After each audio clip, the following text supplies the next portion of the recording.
To be honest, I'm always a bit apprehensive because my background is science, and increasingly, although I'm dabbling with current affairs and politics and whatnot, I'm always anxious to meet so many people who are real experts in their domains, mostly non-scientific domains as well.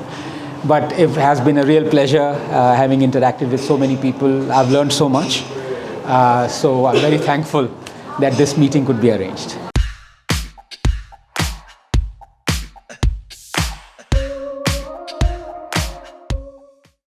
Not as much as I would like to be. Let me put it this way, not as much as my son is, but I suppose more than what my father was. You know, it's always generational.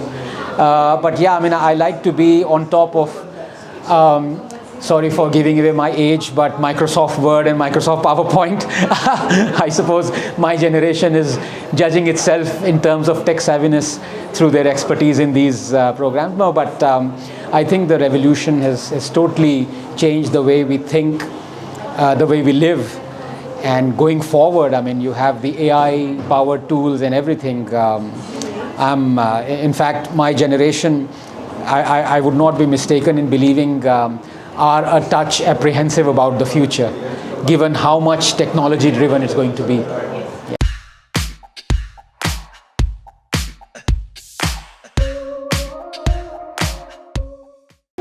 Increasingly so. I was there at the Bangalore Tech Summit, and I think I learned a lot, especially the ones that relate to science. I mean, AI, although, you know, in engineering, everyone's talking about AI and chat GDP or GPT, and, you know, everyone's talking about how it's revolutionized the way things are written, the way things are reported. But one aspect of AI that's not much brought into focus is how it's helping science, especially drug discovery, you know, and there, I think there's going to be a quantum leap in terms of new drugs that are going to be discovered. So I think when I was at Tech Summit, there were a few companies that had just entered that arena, and I think more and more people are becoming aware of that.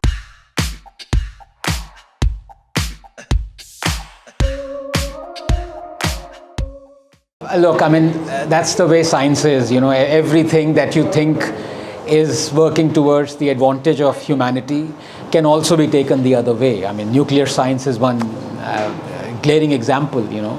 So you can generate electricity which is zero carbon. At the same time, you can bomb countries back to Stone Age, as people have done before. So, and you talk of, for example, gene therapy, you talk of genetic engineering, CRISPR, the new technology that can cut and paste genes, you know.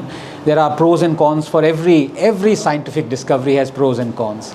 It's up to us to judge how much useful it is in taking things forward, and how much, I mean, genetic engineering of viruses is one glaring example right now. We've just come through COVID, you know, and it's just surreal to not see anyone wearing a mask now. And, you know, just remember 3 years ago, you know, everyone thought, my God, humanity is about to end or something.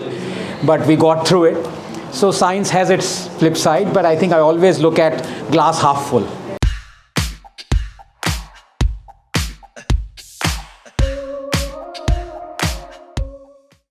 I welcome it, to be honest. I mean, people were very apprehensive about it, but I think, look, I mean, the fact of the matter is, it's the last, as it used to be, that was a Star Trek, space, the final frontier. I think brain is the final frontier, to be honest, you know, and I think, amidst all the discoveries that have been made ever since Human Genome Project came along, and we sequenced the human genome almost 24 years ago now, we still know not more than 5% of how our brain works. Maybe it's good that it is that. If we knew more, it would be a problem. But I think such technologies are always welcome. So I welcome that. Yeah.